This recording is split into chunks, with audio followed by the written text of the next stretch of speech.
Donc mon parcours, évidemment, tout débute assez jeune, parce que pour moi, le métier des armes, le service de la nation est une évidence assez tôt. Et en fait, rapidement, j'ai cette vocation qui me dit que je vais essayer de concrétiser ça par le métier de pilote de chasse.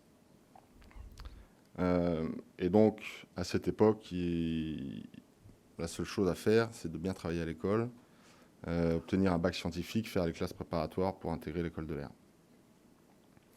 Rapidement, en fait, cette envie devient de plus en plus pressante.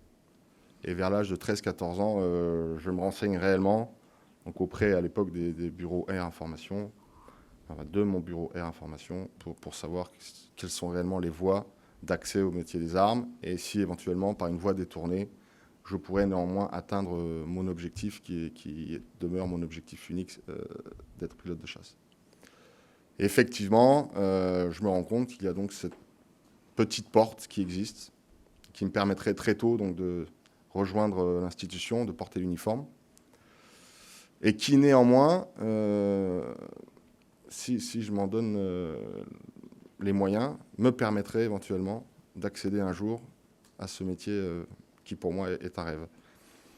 Et voilà, tout part de là. Donc dès l'âge de 16 ans, je prends ma décision, et donc dès qu'en fait je suis dans les critères pour présenter le concours d'entrée à Saintes, je prends ma décision qui déroute évidemment fortement mes parents, mais bon, qui finalement y accèdent. Et donc je présente le concours de Saintes et j'intègre Saintes donc, à effectivement à peu près un peu moins de 17 ans, en 1992. Donc je rejoins l'armée de l'air en 1992. J'effectue mes 2 années à Saintes. Saintes qui, à l'époque, il faut le savoir, n'est pas encore à même de préparer ces jeunes et de présenter ces jeunes au baccalauréat, puisque ça se fera juste après mon passage, au milieu des années 90. Mais qui d'ailleurs aujourd'hui est un défi complètement réussi par l'armée de l'air, parce qu'il faut quand même savoir aujourd'hui que Saintes intègre à peu près 200 élèves techniciens par an, dont 180 bacheliers, et le taux de réussite de ces 180 bacheliers est de 99% aidés. Donc on peut dire qu'aujourd'hui Saintes est un bel exemple de lycée militaire qui amène vraiment ses élèves au diplôme du baccalauréat. Et donc ensuite, moi je quitte Saintes donc, avec un niveau bac, mais sans bac finalement. J'effectue ma spécialisation, puisque c'est le parcours prévu, à Rochefort, en tant que mécanicien avion. Et comme je finis pas trop mal, il y a un amphi à la fin de cette spécialisation, j'arrive à rejoindre mes origines, mes racines, puisque donc, moi je suis lorrain de souche, pure souche. Et donc j'obtiens une affectation sur la base aérienne de Nancy-Ochet en 1995 en tant que mécanicien avion. Et donc je rejoins plus précisément l'escadron de chasse de Troyes-Champagne. Mon objectif unique ne m'ayant jamais quitté, eh bien, je m'attelle, jeune caporal-chef, jeune sergent, à l'issue de mes journées de travail à l'escadron, donc à la préparation via le CNED du baccalauréat pour donc essayer de l'obtenir en candidat libre. La tâche étant vraiment assez compliquée, finalement, je mets 3 années, 3 sessions, 3 étés, je passe le bac 3 fois de suite pour enfin l'obtenir à la 3e fois. Donc en 1998, j'obtiens enfin mon fameux sésame qui va me permettre peut-être un jour d'être pilote de chasse. Une fois donc le diplôme en poche, eh bien, je présente le concours de l'école militaire de l'air, donc qui permet aux jeunes sous-officiers que j'étais et aujourd'hui encore, eh bien, d'accéder à l'épaulette en interne. Je fais la revue d'études qui dure 1 an et donc je présente le concours, à savoir que c'est toujours le cas aujourd'hui. Pour être admis dans le corps des officiers de l'air par le concours des EMA, la limite d'âge est de 25 ans. Et donc j'avais une seule chance à ce concours-là, puisque à la session suivante, j'aurais eu plus de 25 ans. Bon, mais je me dis de toute façon, pour ne pas avoir de regrets, eh bien, on tente le tout pour le tout. Et je présente le concours que je réussis. Et à l'issue de ce concours, pour intégrer le corps des officiers de l'air, il y a également ce qu'on appelle la sélection en vol, où là, vous faites 7 vols à Cognac, qui sont voilà, rédhibitoires, en fait. Vous rentrez chez vous, à l'issue de ces 7 vols, sans avoir la moindre idée de ce qu'a été votre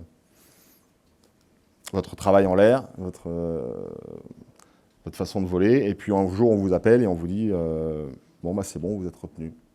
Et voilà. Et donc, j'intègre l'école militaire de l'air, dans le corps des officiers de l'air, comme ça, en 2000.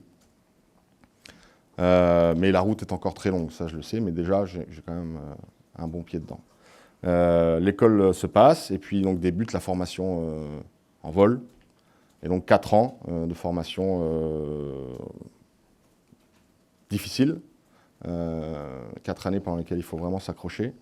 Mais on sait qu'au but, à la fin, il y a le Sésame. Et ce Sésame donc, arrive en 2004, où là, je suis enfin breveté, donc pilote de chasse à Tours. Et à l'issue de quoi, après le passage à CASO, puisqu'on a une petite formation à CASO à l'issue du brevet, formation opérationnelle, je suis affecté donc, sur la base aérienne 103 de Cambrai, au sein de l'escadron de chasse, feu l'escadron de chasse 112 Cambrésis. Voilà. Et donc j'attaque à partir de là, donc 2004, toute ma formation en unité opérationnelle, et donc les qualifications techniques qui vont avec, à savoir la première, donc pilote de combat opérationnel, qui est la première qualification opérationnelle qu'on nous délivre et qui nous permet d'être équipier de guerre, c'est-à-dire vraiment de partir en opération en tant qu'équipier avec un leader. Puis ensuite la qualification de sous-chef de patrouille, qui nous permet d'être leader de 2 avions. Et enfin, le bâton de maréchal, comme on dit dans notre milieu, c'est-à-dire la qualification de chef de patrouille, qui, elle, nous permet d'être leader de 4 avions. Et dans la foulée, je passe également mon diplôme de Mission Commander, donc là, qui ne peut se faire que dans des stages qualifiants bien précis, ou Red Flag aux États-Unis, ou AWC aux Émirats Arabes Unis, ou TLP en Espagne. Pour ma part, ça s'est passé aux Émirats Arabes Unis. Et donc, en juin 2008, j'ai toutes mes qualifications. Et je suis donc chef de mission. Voilà. Mon parcours se poursuit après de la façon la plus standard, c'est-à-dire qu'à l'été 2009, je prends les fonctions de commandant d'une escadrille, toujours au sein du 112 Cambrésis. L'escadrille SPA 162 Tigre, voilà, que j'ai commandé donc pendant 2 années, de 2009 à 2011. 2011, malheureusement, est l'année où je dois quitter l'unité opérationnelle, parce que c'est comme ça, le cursus veut qu'au bout de 2 ans de commandement d'escadrille, eh bien, on aille voir un petit peu ce qui se passe en état-major, pour essayer d'ouvrir ses chakras quand même. Et donc à l'été 2011, je suis affecté au sein du CIRPAER à Balard, en qualité de chef du département édition et rédacteur en chef d'Air Actualité. Voilà, donc j'effectue 3 années à Balard, de 2011 à 2014. Espérant bien évidemment pouvoir remettre le pied à l'étrier et remonter un jour dans cette belle machine.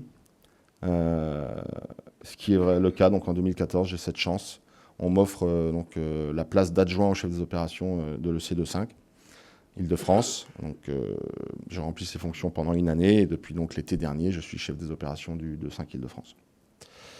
Voilà, donc la boucle est bouclée pour moi, puisqu'à l'été, eh bien, je quitterai définitivement l'opérationnel pour rejoindre le SHAPE à Mons au sein de l'OTAN, donc, qui est encore une belle opportunité pour moi et qui m'ouvre encore de nouveaux horizons. Voilà, comme quoi, vraiment, j'aurais toujours eu vraiment ce que j'aurais demandé à l'armée de l'air. L'armée de l'air m'a tout donné, sincèrement. Et ça, j'en serai toujours reconnaissante. Vraiment. Vraiment. J'ai eu une carrière dont je sais, pas exceptionnelle, mais atypique. Et ça, c'est vraiment grâce à l'armée de l'air. Donc je voulais vraiment en témoigner aujourd'hui.